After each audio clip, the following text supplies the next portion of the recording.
Olá, queridos amigos, queridas amigas, estamos de volta aqui com o nosso programa Semeando Espiritualidades, Diálogo e Crítica, e que agora atualmente está sendo um programa quinzenal, e nós saudamos aqui todos os que nos acompanham na comunidade Paz e Bem, na comunidade Universidade Lipampédia, da Associação Brasileira de Pedagogia Espírita, todos os que seguem o nosso programa aqui e todos os que também mandam sugestões e comentam. Curtam, né, e deixem também seus comentários. Hoje temos aqui, de novo, o prazer de ter conosco o professor Dr. Gabriel Perisset, que já esteve aqui no nosso Semeando, e nós vamos deixar o link aqui embaixo para vocês verem outra entrevista dele, né? Só que hoje nós temos um assunto muito apetitoso, né? Porque tem a ver com um curso, aliás, com uma série de cursos que o professor Gabriel Perisset está dando na Universidade de Pampédia, e que é uma coisa altamente interessante e necessária no mundo contemporâneo, né? Que é sobre os clássicos, pequenos, grandes clássicos. Tudo bem, Gabriel? Seja bem-vindo novamente aqui conosco. Olá, Dora, que bom estarmos aqui. Então, eu gostaria que você começasse, para começo de conversa, o que é um clássico?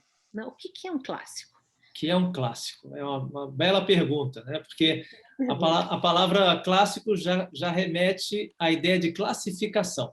Uhum. Então, você vai criar uma classificação e numa classificação você tem várias classes. Onde é que entra o clássico? Então, o clássico é como se fosse, quer dizer, a melhor classe de todas, né? Você classifica um clássico como clássico, significa que entre todas as classes de livros, no caso nosso aqui, né, o clássico é aquele que é o mais importante, aquele que tem a maior relevância para pessoas que sabem classificar. Então, é algo que exige, quer dizer, um discernimento muito grande, porque pode haver discordâncias, né? Você pode achar, não, para mim isso não é um clássico, para mim esse livro não tem tanta importância assim em comparação com o outro. Por isso que há muitas brigas, por exemplo, quando a gente vai fazer uma antologia, ou quando a gente vai fazer um cânone, né? O que é mais relevante, o que é mais importante, o que é um clássico, no caso, a nossa pergunta aqui na literatura, né? Também essa pergunta pode valer também para o cinema, pode valer para outras artes. O que nós classificamos como algo que todo mundo deveria conhecer? Então, esse é o primeiro problema, né? Será que veja que eu criei uma classificação que não encontrei em nenhum lugar desse jeito, mas que nós usamos na Universidade de Lipampédia isso, que são os clássicos da educação, porque ninguém fala em clássicos da educação, né? Mas eu falo de Comênios, Pestalozzi, Rousseau, aí eu falo os clássicos e os clássicos contemporâneos da educação, né? São os contemporâneos, será Maria Montessori, Paulo Freire, Rudolf Steiner, de Crowley, enfim, Freinet, vários que se destacaram, né? Digamos assim. Mas eu não sei, eu considero também, eu gosto de acrescentar a definição de clássicos, seja no campo da música, da literatura, da filosofia, ou do que for, é que os clássicos têm algo de atemporal. Você concordaria com isso? Claro, então vamos pensar quais são os critérios, né? Porque nessa nossa série, né, nós estamos fazendo na Universidade Livre Pampédia, a ideia é fazer uma seleção e apresentar essa seleção de clássicos. Então, a gente tem que ter um critério. Qual é o critério para escolher o Pequeno Príncipe? Se fosse apenas um critério de antiguidade, talvez o Pequeno Príncipe não entraria. O Pequeno Príncipe foi agora, 1945, para efeitos de literatura universal, um clássico deveria ter pelo menos um século de existência, ou 2 séculos de existência. Mas o critério não é de antiguidade. O critério, no nosso caso, é de livros que realmente quebram a barreira do seu tempo e interessam a leitores de outros momentos da história, e que, inclusive, são leitores com perfis muito diferentes. Porque você poderia dizer, não, O Pequeno Príncipe é um clássico que só interessa aos franceses. Não é. É um clássico que, aliás, é o segundo livro mais traduzido hoje no mundo. O primeiro é a Bíblia. O segundo é o Pequeno Príncipe. Então, só esse critério de alcance de leitores já daria o status de clássico ao Pequeno Príncipe. Mas também, claro, tem essa ideia de que não só hoje o clássico é importante para muita gente, mas que a gente percebe que tem algo nele que ultrapassa o nosso próprio tempo, que vai continuar interessando aos nossos filhos e netos, porque não é algo que eu quis, que eu defini como clássico. É algo de relevante intrinsecamente ao livro. E, por isso, nós temos que fazer uma leitura qualificada para detectar nesses livros algo que diz respeito à condição humana na sua essência e que, portanto, eu posso garantir que daqui a 100 anos, 200 anos, 300 anos, continuará sendo um clássico para as outras pessoas. E a gente, exatamente o que você falou, nessa atemporalidade se deve justamente por tocar questões que são permanentes do ser humano, né? Questões que dizem respeito à própria condição humana, né? E isso na literatura pode ser muito forte, né? E o que eu acho interessante também é que o clássico ele pode ser regional e ao mesmo tempo universal, né? Por exemplo, eu cito aqui que esse clássico, que é enorme, não está no nosso curso, porque é um grande clássico, não é um pequeno clássico, né? Que é o Grande Sertão Veredas, né? Que, para mim, é uma das obras-primas da literatura universal, né? Adoro esse livro. E é um livro que ele é, digamos, bem regional, né? Bem interior do sertão, né? E, no entanto, é universal ao mesmo tempo, né? Quer dizer, também tem essa dicotomia, né? O que é clássico, né? Vamos pegar, por exemplo, a Ilíada, né? Sei lá, Odisseia também, né? É tão grego e tão universal, né? Também, não é? Por isso, então, esse é um critério muito forte. No caso do Grande Sertão Veredas, eu tinha uma amiga mineira, uma senhora mineira, que me dizia: olha, é impressionante como o mineiro se reconhece na fala dos personagens do João Guimarães Rosa. E, ao mesmo tempo, eu, que não sou mineiro e que não tinha a idade da minha amiga, ao ler o Grande Sertão Veredas, eu dizia: interessante, eu não tenho nada a ver com a regionalidade, mas eu tenho tudo a ver com os medos do Riobaldo, com os problemas, né, do Zé Bebero, com toda a trama que ultrapassa a própria trama. E acho que esse é um critério que a gente também pode levar. Um clássico da literatura é aquele que não nos interessa apenas pela história em si, Sim. mas pelo tema, como você dizia, pelas questões que suscita. Então, a luta entre o bem e o mal, vamos dizer assim, é um tema clássico. E toda vez que ele for bem tematizado ou bem trabalhado, transforma aquela história em algo mais do que mais uma história. Passa a ser uma história exemplar, vamos dizer assim, e que me faz refletir, pensar, né? Então, todos esses critérios têm que ir se combinando para a gente justificar a escolha de um livro e dizer que ele é um clássico, né? Mas nas histórias em quadrinhos, que eu sou fã de histórias em quadrinhos, tem muito debate a respeito disso, porque acho que talvez por ser também uma mídia mais recente, mais jovem, né? Comparado com a literatura, por exemplo, o teatro. Então, você tem um debate. Quais são as histórias clássicas, né? Então, normalmente, são as histórias que mudaram o mercado de quadrinhos, por exemplo. Que a partir daquela história, os autores começaram a fazer diferente, porque aquilo foi um marco, de alguma forma. Mas tem muito debate. E eu imagino que também na história da literatura e de outras artes, você tem essa... sempre, de vez em quando, aparece um cara falando assim, não, esses aqui são os clássicos, esses são os critérios dos clássicos. Aí depois passa um tempo e aparece um outro cara e fala assim, não, peraí, eu li esse cara, mas eu acho que não é exatamente daquele jeito. Eu acho que, na verdade, clássicos são esses. É assim, você tem um debate. Apesar de todos os livros, talvez, cumprirem esses critérios que você está falando. Sim, é verdade. Agora, tem um texto clássico sobre os clássicos, que é o primeiro capítulo do livro Por que Ler os Clássicos, do Ítalo Calvino. Esse livro tem outros textos, né? Tem outros artigos, outros capítulos. Mas o primeiro capítulo chama-se justamente Por que Ler os Clássicos. E nesse livro, e nesse artigo, Ítalo Calvino apresenta... deixa eu ver quantos aqui, olha, são 15, 16 critérios, são ao todo 14 critérios que indicam o que nós podemos chamar de clássico. O primeiro critério, muito divertido, porque ele diz assim: os clássicos são aqueles livros dos quais, em geral, se ouve dizer: estou relendo e nunca estou lendo. Então, já o primeiro critério que Ítalo Calvino nos apresenta é que um clássico suporta a releitura. Se você lê um livro e fala assim, não, já li, já vi. Não, um filme, já vi esse filme, não vou ver de novo, não tem graça. Se não tem graça ver um filme outra vez, se não tem graça ler um livro outra vez, é porque já não é clássico. O clássico é justamente aquele que deixa uma série de questões abertas, que deixa uma série de enigmas, que deixa uma série de problemas anunciados e que nos fazem, que nos atraem de novo para a leitura. Quer dizer, Grande Sertão Veredas. Nossa. Quantas vezes você leu Grande Sertão Veredas? Se você leu 10 vezes, você vai dizer, eu ainda vou reler. E os grandes leitores são aqueles que chegam já no auge da vida, né, com 80 anos, e dizem assim, bom, eu acho que agora eu preciso reler até o fim da minha vida tal livro, tal livro, tal livro, porque mesmo tendo lido já várias vezes, ele continua me dizendo coisas novas. Tem uma frase, só para concluir essa ideia, tem uma frase do Chesterton que diz assim, eu procuro as novidades nos livros antigos.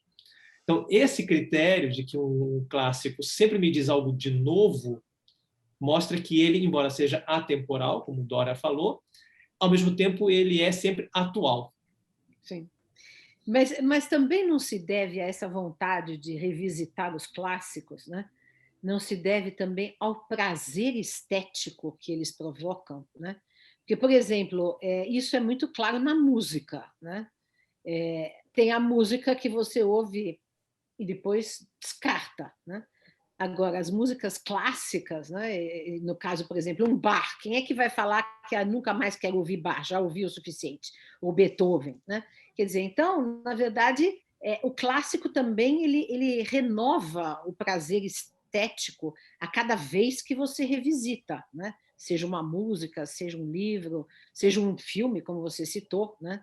Quer dizer, há clássicos do cinema que pode assistir 10 vezes mesmo, e aquilo sempre é um deleite, né? Além de novas descobertas, além de novas reflexões que podem provocar. Então, na verdade, o clássico é aquilo que também embasa, né, a cultura, né? Quer dizer, são os pilares da cultura humana, né? Digamos assim, né? A gente pode até buscar razões metafísicas, né? Porque por que a gente tem essa atração, no caso da literatura em concreto? Por que nós temos essa atração pela palavra bendita, ou bem escrita, bem escolhida? É porque nenhuma palavra é inocente.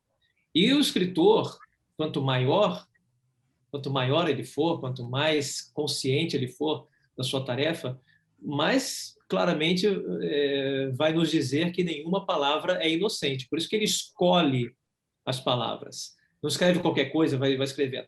Ele escolhe, porque cada palavra que ele escolhe tem muito a ver com uma opção estética, com uma opção não só estética, mas uma opção de vida. Quer dizer, por exemplo, que o Riobaldo se chama Riobaldo, é porque nessa palavra, Riobaldo, Guimarães Rosa encontrou a essência do personagem. É um rio que não dá certo. É um rio baldo. E esse rio que não dá certo, depois vai dar certo porque vai virar Tatarana. Né? E essa palavra Tatarana também é escolhida porque vai ser um homem que dá a volta por cima, que tem uma boa pontaria, que vai ser um grande líder. Então, essas escolhas de palavras, o Outram Dourado escreveu um livro chamado Matéria de Carpintaria, eu acho, em que ele conta como ele trabalhava os romances. Ele pensava em tudo, no lugar dos capítulos, nos temas, nos nomes dos personagens, no quantas linhas cada capítulo deveria ter. Então, esse trabalho minucioso mostra que o escritor, o grande escritor, entende da responsabilidade. Por quê? Porque nós somos seres loquentes. Nós não só usamos palavras, nós somos seres que se configuram na própria linguagem. Por que nós temos tanto cuidado com o nosso próprio nome?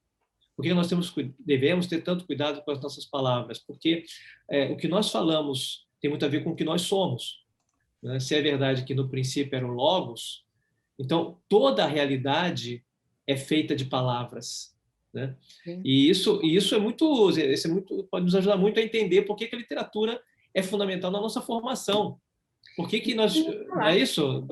Eu ia falar justamente isso. Nós, como educadores, né, a gente tem que também citar qual a importância da leitura em geral e dos clássicos em particular na formação do indivíduo, né, da formação do ser humano, na formação da bagagem cultural e na formação também filosófica, estética, existencial da pessoa humana. Como é que você define isso, né? Porque é muito importante, que é também por isso que nós estamos também promovendo esse curso, né?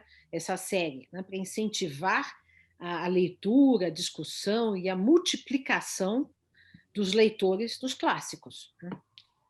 Aliás, de modo muito pragmático também, porque no momento em que a educação não cuida da formação de leitores, não está cuidando da nossa formação integral e também não está cuidando do futuro da própria literatura naquele país. Sim. Ou até, sendo mais concreto, do futuro do próprio mercado livreiro.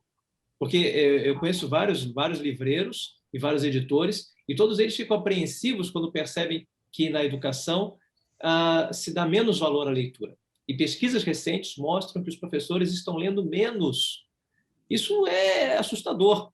Quer dizer, imaginar que os professores, por vários motivos, né, alheios, inclusive, à vontade desses professores, né, problemas salariais, problemas de tempo, problemas de respeitabilidade social, respeito de valorização profissional. Se os professores não estão conseguindo ler, como é que os alunos vão se tornar grandes leitores e vão alimentar o mercado? E alimentar também os escritores também vivem da palavra que escrevem, né?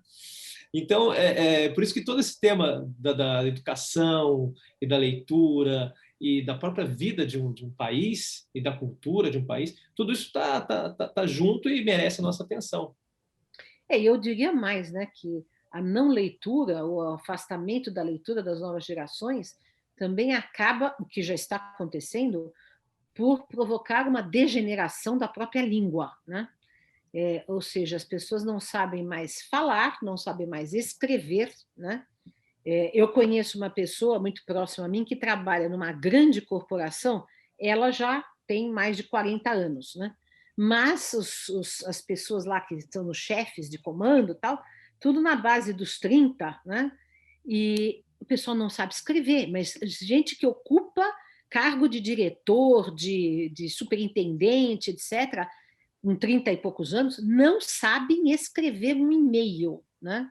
Então, isso é grave, isso é muito grave, né? Porque na medida em que você degenera a linguagem, você não sabe se expressar, né? Com correção, com elegância, com precisão, com objetividade, você cai no caos, né? É o caos, é o caos. Já está acontecendo, né? E tudo isso se reflete em aspectos, vamos dizer assim, muito... que aparentemente não tem nada a ver com a leitura, mas tem tudo a ver com a leitura, na política, por exemplo. Quer dizer, quando nós não temos debates de alto nível, quando o debate escorrega, né, no xingamento, nas acusações, nos gritos, isso já mostra claramente que não há um mínimo de possibilidade de diálogo. Quer dizer, se no princípio era o logos, e o diálogo é o logos que circula, e nós perdemos o contato com essa palavra criadora, então nós não vamos nos recriar, nós vamos nos degenerar, vamos perder a nossa consistência metafísica, a nossa condição de seres humanos que conseguem conversar, que conseguem trocar ideias, né? E nós precisamos realmente reavivar. E nesse caso nosso aqui da série Pequenos Grandes Clássicos, vale informar que são pequenos, grandes clássicos, porque são uma forma de tornar acessível grandes clássicos. Pequenos porque tem poucas páginas. Quer dizer, então, nós começamos com o Pequeno Príncipe, Pequeno Príncipe, que é um grande clássico e que é um livro que, como eu dizia antes, é um livro conhecido internacionalmente, mundialmente, como uma referência, né, da literatura. A tal ponto que frases desse livro passam a integrar, né, mesmo gente que talvez nunca tenha lido realmente Pequeno Príncipe, acha que leu. Tal a força do Pequeno Príncipe na cultura. Eu acho que eu não li, eu talvez tenha visto o filme, mas ela acredita que leu, porque a força da leitura na sociedade é essa, né? Vira elemento cultural. Todo mundo sabe repetir um verso do Vinícius de Moraes, sabe repetir uma frase de um livro qualquer, e do Drummond, e, no entanto, nunca leu direito, mas começa a se sentir contagiado por essa riqueza, né? Porque é um patrimônio humano, né? É um patrimônio cultural de uma nação e também da humanidade, né? Que é esse patrimônio que a gente deve conservar, né? Agora, você falou da questão da política, eu não pude me impedir de pensar e de lembrar de uma coisa tragicômica, né? Porque o que acontece, um dos livros que faz parte da nossa série aqui, né, é a Metamorfose, né, do Franz Kafka, né? E eu me lembrei do ex-ministro aí, que eu não vou nem citar nome, que falou Kafta, né? Não foi isso? Quer dizer, trocou o nome do... Claro que ele nunca leu, né? Obviamente que nunca leu, né?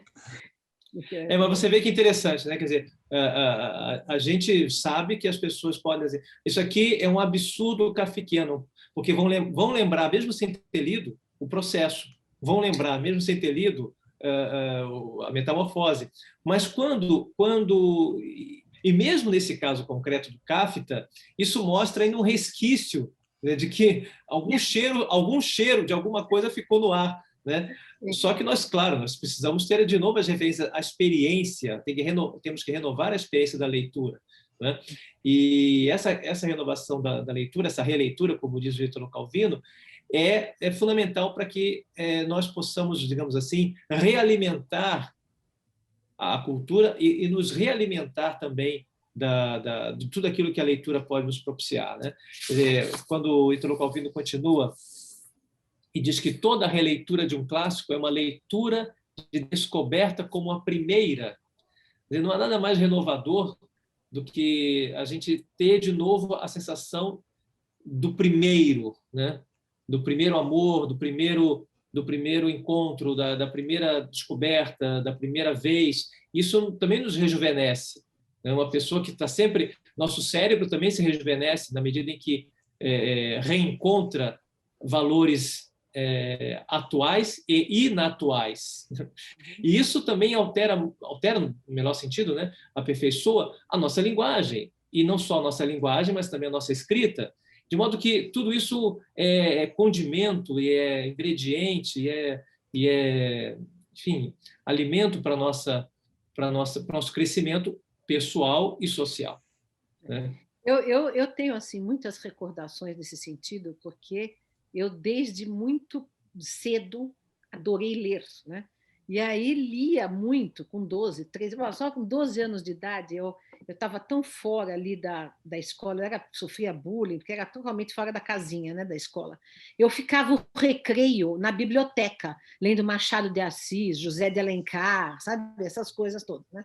E aí, presente de aniversário para o meu avô, né? Eu pedia, por exemplo, eu tenho 2 coleções que meu avô me deu, que é a coleção completa das obras de Tolstói e a coleção completa de Dostoiévski, né? Então, por exemplo, para mim, uma sensação ler Guerra e Paz, né? Li 2 vezes de cabo a rabo 1000 páginas, né? Mas aquele deleite.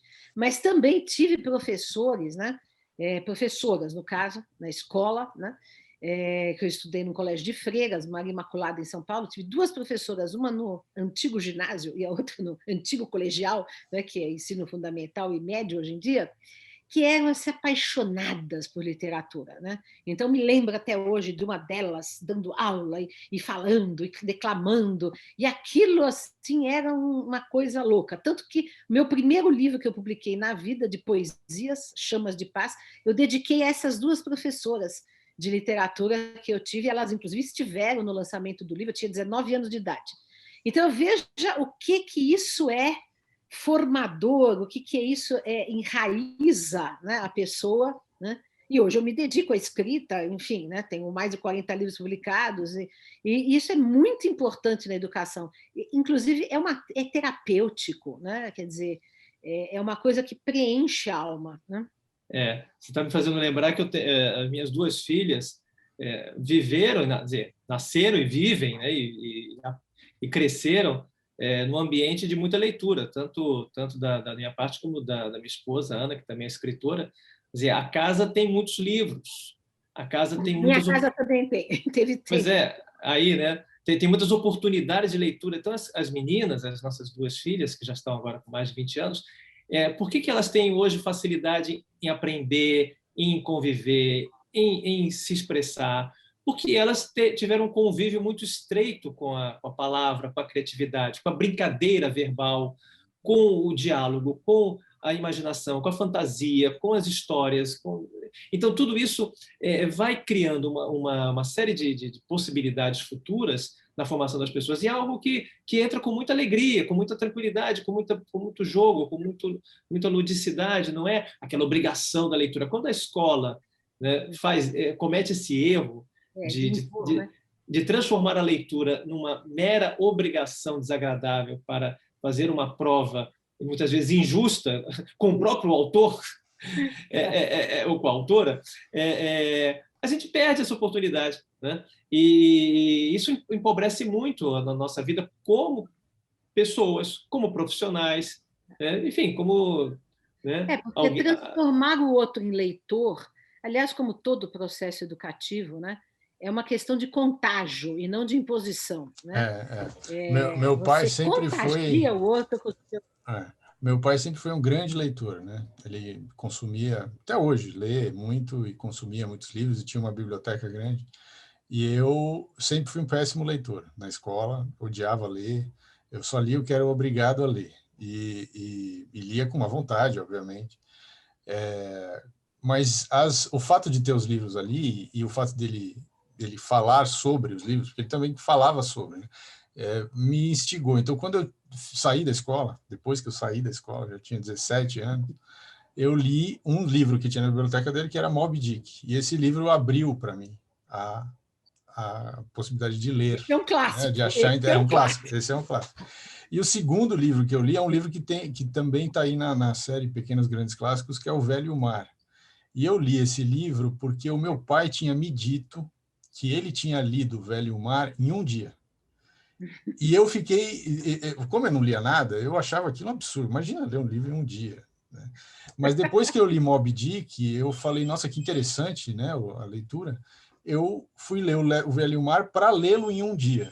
E eu li em um dia. E aí depois eu comecei a ler vários livros que tinham na biblioteca dele. Foi uma coisa muito interessante. De fato. Aliás, essa experiência dos Pequenos Grandes Clássicos. No caso do Moby Dick, é um grande, grande clássico. Mas os Pequenos Grandes Clássicos, e o próximo agora vai ser o Fernão Capelo Gaivota, né? É um livro que realmente dá para ler tranquilamente numa manhã. Uhum. Acho que nem 2 horas de leitura, né? Claro, uma leitura direta, né? Porque há também aquelas pessoas que gostam de degustar cada página. Então, lê uma página, volta de novo, fica lendo uma página. Também isso é um exercício fantástico. Mas se você quiser ler o Fernão Capelo Gaivota, né? Aqui o Fernão Capelo Gaivota. E também ficou um filme, né? Também tem um filme, né? Também tem filme e tudo. E eu estava relendo agora há pouco algumas páginas e falei assim, olha, por que o Fernão Capelo Gaivota pode ser classificado como um clássico? Eu queria justificar para mim mesmo já ter escolhido como clássico o Fernão Capelo. Porque tem gente que fala assim, Fernão Capelo Gaivota, isso é livro fraco, isso aí é um livro dos anos 70, teve seu momento. Olha, mas será que é isso mesmo? A gente fica até em dúvida, né? E agora eu voltei a ter certeza de que o Pequeno Grande Clássico, o Fernão Capelo Gaivota, é um clássico. Porque tem um momento em que o Fernão diz assim, ele se pergunta a si mesmo, por que a coisa mais difícil do mundo é convencer um pássaro que ele é livre? Só essa pergunta já é clássica. Já vale.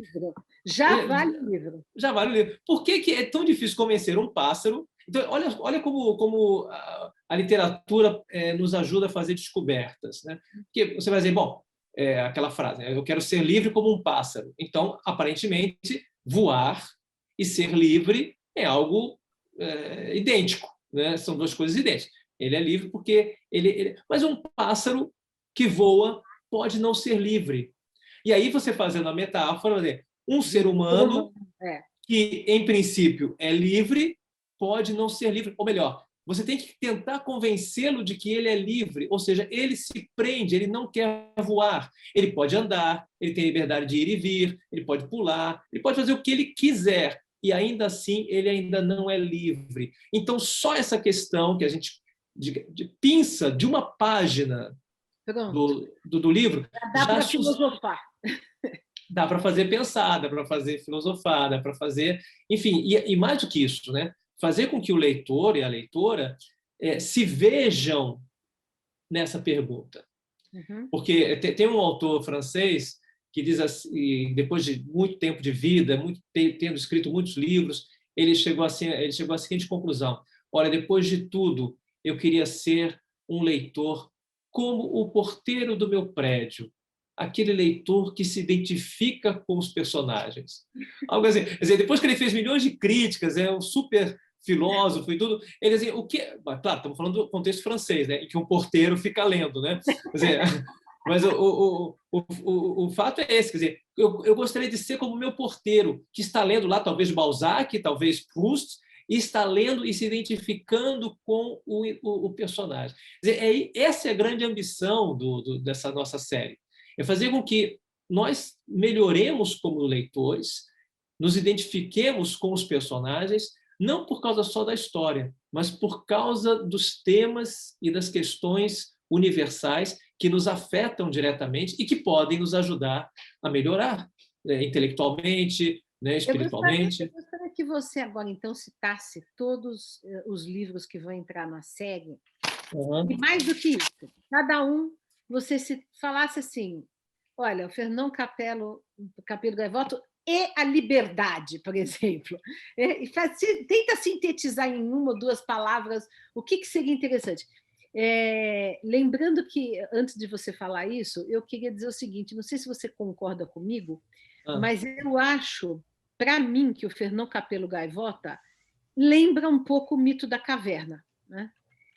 Tem uma similaridade, né? Porque é você se libertar, né, de alguns condicionamentos e olhar, né, o horizonte, né, a luz do sol, né?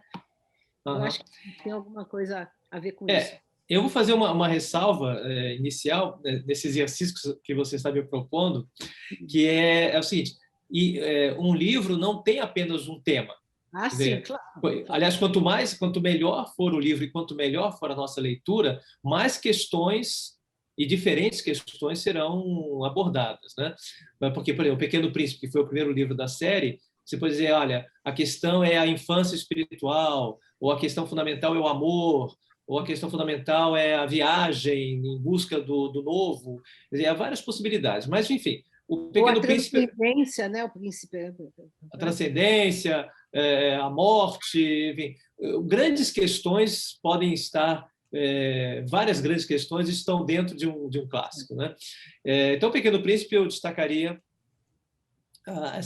a visão da infância, da infância no sentido da espiritualidade, a infância espiritual, né?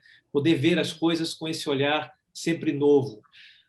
O Fernão Capelo, sem dúvida, a liberdade é um tema fundamental. As Aventuras de Pinóquio, que será o terceiro livro, tem muito a ver com a educação, né, ou com a autoeducação, com o aprendizado, vamos dizer assim, né? O Velho Mar, que o Maurício citou, realmente é um livro fantástico, porque é só o pescador e o peixe, né? E como é que então toda a luta pela vida, eu diria, talvez fosse o tema fundamental. A metamorfose, que eu diria que o tema é a depressão. A depressão. A Hora da Estrela. Tão contemporâneo, porque o Grigol Samsa, quando ele acorda de manhã e se descobre um inseto, que não é necessariamente uma barata, as traduções traem o original. Kafka não se referia a uma barata, talvez fosse até um verme ou qualquer tipo de inseto, mas enfim. Na verdade, o Grigol Samsa, quando acorda, se sente infra-humano, ele está tendo uma experiência de depressão, né? A Hora da Estrela, de Clarice Lispector, eu penso sempre na grandeza humana, né? O tema da grandeza humana, quer dizer, como é que a Macabeia, né, uma nordestina, sofredora, no Rio de Janeiro, qual era a sua grande luz, né? A sua grande luz. Bartol Bay, o escrevente do Melville, o mesmo autor do Moby Dick, fala do sentido da vida, né? Por que eu vou fazer as coisas, por que eu vou trabalhar, né? Siddhartha, do Hermann Hesse, também tem a ver com a descoberta, né? O aprendizado, a descoberta dos valores fundamentais. O alienista, que sem dúvida o tema é a loucura, né? Talvez não é o único tema, mas é o tema da loucura, né? O Simão Bacamarte, que bom, quem já leu se lembra da história, né? Como é que quem é mais louco nessa história? É o louco, é aquele que diagnostica a loucura ou né? E a Morte de Ivan Ilitch, de Tolstói, que também é um super livro sobre o sentido da vida, a morte e tal. Então, veja, assim, rapidamente tentando, né, colher aqui e ali esses temas fundamentais, cada livro desse, mas o mais importante ainda, além de fazer essa leitura reflexiva de cada um desses livros, é que nós aprendamos a fazer uma leitura melhor de qualquer livro. É isso que é importante, né? Porque mesmo um livro que a gente, esse aqui eu não considero um clássico, mesmo um livro que não seja um clássico, ele traz consigo também problemas interessantes. E merece, né, ser bem lido, né? Merece ser bem lido. E pode até virar um clássico. Ainda tem mais essa, essa é uma outra ideia também que o Ítalo Calvino destaca. Quer dizer, quanto melhor for a nossa leitura, nós podemos qualificar o livro.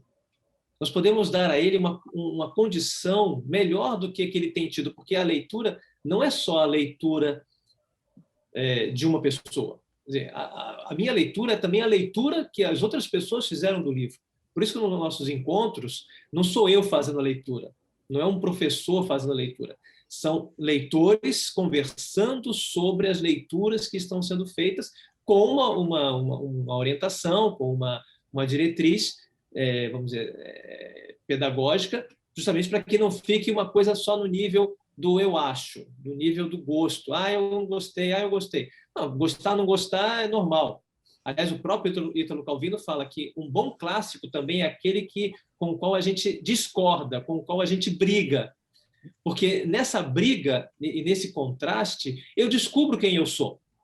Então, não é só um livro que eu gosto, que é um clássico. É um livro que mexe com as minhas estruturas, ou como o próprio Kafka dizia, né, a literatura boa é como um martelo que quebra a camada de gelo. Se a gente sai da nossa inércia, sai da nossa anestesia mental e começa a ficar mais atento ao que está acontecendo e começa a descobrir que os processos kafkianos, os processos dantescos, os processos homéricos, os processos drummondianos, os processos lispectorianos estão aí. Quer dizer, a vida também é um grande texto que a gente pode ler. Daí a gente vê a força da literatura, a força da palavra, como a palavra é transformadora, né, e impacta a consciência humana, né, impacta, né, porque uma leitura, depois uma releitura, pode nos transformar, nos fazer revisitar os nossos próprios valores e alimentam a nossa existência, né? Quer dizer, e além do que, tem uma outra questão, né? A leitura é terapêutica também, né? É terapêutica. Né? Nesse momento que nós estamos vivendo de pandemia, de adoecimento psíquico generalizado, nós estamos constatando, muita gente tem constatado, que uma coisa que nós não podemos prescindir é da arte, né? Seja da música, da literatura, do cinema. Não podemos prescindir da arte. A arte é algo que nos revitaliza, nos faz nos manter vivos, né? E sãos também. Não nos faz sim. Eu gosto muito da biblioterapia. Eu acho que a biblioterapia tem a arte-terapia, tem, né, tem gente que também é adepto da bichoterapia, né? Tem um cachorrinho, tem um gato, nessas horas também ajuda muito. Mas ter um livro por perto e poder dialogar com o livro, muitas vezes é o que nos salva da solidão, é o que nos salva do desespero, né? Porque se você lê um livro, né, Deserto dos Tártaros, do Buzzati, e aquela coisa da espera que não se concretiza. Quer dizer, participar dessa espera no livro nos ajuda a entender as esperas que a vida nos impõe também. E aí você já pode fazer um raciocínio, né? E com isso também dar conta e interpretar melhor o que está vivendo. Nesse sentido, sim, a literatura, né, e a arte em geral, mas a literatura nos oferece uma chave de interpretação para o nosso momento e nos ajuda, né? Tal como uma conversa com alguém, né? Você está numa situação de tristeza, conversar com alguém que abre horizontes, que propõe coisas diferentes, que fala de esperança, né? Isso também ajuda. Então, conversar com um livro sempre, dialogar com o livro é sempre muito, muito saudável, realmente. Sabe que eu tive uma experiência nesse sentido aqui na pandemia, porque eu tenho aqui uma biblioteca de mais de 6 mil livros em casa, né? E fazia tempo que eu não pegava os livros, né? Porque é tanta correria, tanta coisa, né? Tanto trabalho, você sai e volta, tal, não sei o quê. E às vezes a leitura fica reduzida, principalmente eu que sou editora, eu que sou professora, as leituras, digamos, necessárias ao exercício do trabalho, né? Mas não as leituras de deleite, as leituras literárias, etc. E por conta do programa que eu fiz aqui durante 200 dias, um ano, né? Boas Palavras para um Bom Dia, eu revisitei a biblioteca, buscando trechos, buscando poesias, buscando referências, etc., revisitando a minha biblioteca, e foi um reencontro maravilhoso, né? Porque fazia tempo que eu não manejava assim, a minha biblioteca, né? Então, de fato, assim, eu sempre fui uma apaixonada por livro, né? Desde criança fui apaixonada por livro, e hoje, como escritora, eu muitas vezes penso mais no livro que eu vou escrever do que o que eu vou ler, né? Mas durante a pandemia eu reencontrei os livros que eu tinha lido já durante toda a vida, né? Então foi bem interessante isso. Sempre tem alguma serventia, um momento de sofrimento como esse, né?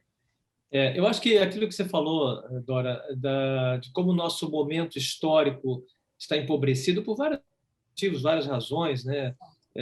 A própria civilização em que nós estamos metidos até o pescoço nos tira tempo de leitura, nos tira tempo de reflexão, nós estamos submetidos a tantas pressões e correrias. Então, eu acho que realmente, se fosse para dar alguma dica, alguma orientação, eu acho que é um bom momento de a gente fazer esse levantamento em casa, né? Quantos livros eu tenho em casa? Pegar tudo assim, colocar todos os livros que você tem em casa, colocar num espaço assim, botar em cima de um sofá ou no chão, reunir tudo assim para fazer um levantamento. O que eu tenho de livros? Livros que eu não vou ler nunca, livros que eu já li, quero reler, livros que eu quero ler, livros que eu preciso ler, fazer um levantamento e também começar a aproveitar melhor essa leitura para tirar livros dos livros. Ou seja, se eu li um livro de Dostoiévski, talvez seja interessante ler outros livros desse mesmo autor. Se eu li um livro teórico também, não estou me referindo só a obras literárias, é um livro teórico que menciona outros autores, ir em busca desses autores. Ou seja, criar uma biblioteca pessoal. O Ítalo Calvino, nesse mesmo artigo, Porque Ler os Clássicos, ele termina falando e recomendando que cada um crie seus próprios clássicos. Porque não adianta, eu não posso querer ler tudo.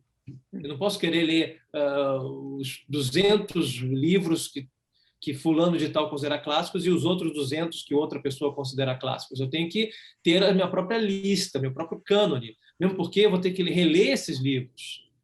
Então, eu preciso fazer uma escolha. E aí, fazer a nossa biblioteca pessoal, né?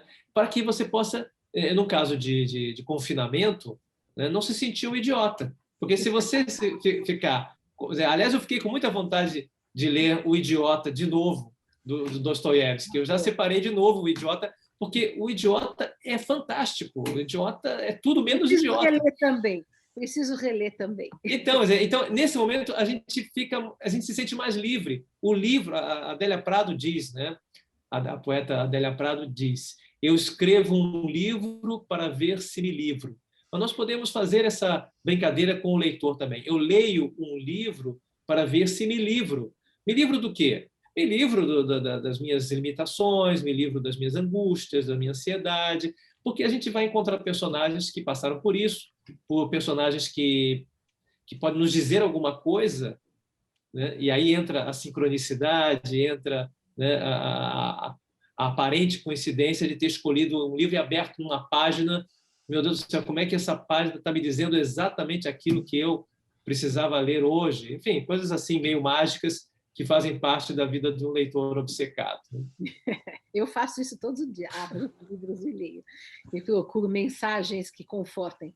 Mas, olha, queria avisar a quem está nos acompanhando que este curso agora, do Fernão Capello Gaivota, que é o próximo da série, será dia 22, 24, 26 e 28 de maio. Né? 24, 26, segunda, quarta e sexta de maio, da outra semana. Né? Então, quem quiser fazer inscrição, ainda temos vagas. E depois acompanhem-nos os próximos livros, né? que também, na continuidade, aí, em junho vai haver outro, em julho vai haver outro, um por mês será contemplado nessa série dos pequenos grandes clássicos. Né? E aí se forma também um círculo muito aconchegante, embora seja virtual. Nós procuramos manter na Universidade de Pantera, em todos os nossos cursos, um aconchego, uma interação humana, né, acolhedora, e não uma coisa fria e distante, que é feito ao vivo, as pessoas participam, enfim. Né? Então, sempre os resultados são muito interessantes, é o que nós estamos procurando fazer, pelo menos. Né? Assim, essa experiência inicial com o pequeno grande príncipe, o Pequeno Príncipe. Aliás, tem uma hora no Pequeno Príncipe em que o Pequeno Príncipe chora muito porque ele descobre que não é um grande príncipe. E de fato isso é muito interessante, né? Porque é um momento de descoberta de cada um de nós. Quando a gente descobre que não é grande, a gente descobre que é humano, a gente descobre que é ser humano. Mas nessa descoberta é que a gente se torna grande, porque a gente descobre a nossa verdadeira dimensão humana, que é pequena, mas é pequena ao mesmo tempo, como Pascal vai dizer, né? Nós podemos morrer afogados por uma gota d'água. Nós podemos ser destruídos pelo universo. Mas nós temos uma vantagem sobre a gota d'água e sobre o universo. Nós sabemos. Né? Nós sabemos disso. E essa é a grande força do ser humano. Quer dizer, nós podemos nos sentir oprimidos, podemos nos sentir fracos, mas nós sabemos. E essa consciência do que nós somos ou do que pretendemos ser nos ajuda muito a superar a natural tristeza que os nossos tempos trazem, né? E pode nos trazer, ao mesmo tempo, uma grande esperança em dias melhores. Bom, então nós ficamos por aqui no dia de hoje. Agradeço a presença do Gabriel. Convido vocês todos a participarem desse círculo de leituras dos pequenos grandes clássicos. Realmente vale muito a pena. E voltamos daqui 15 dias com outra entrevista. Gabriel, muito obrigada pela sua presença. Obrigado, Dora. Obrigado, Maurício.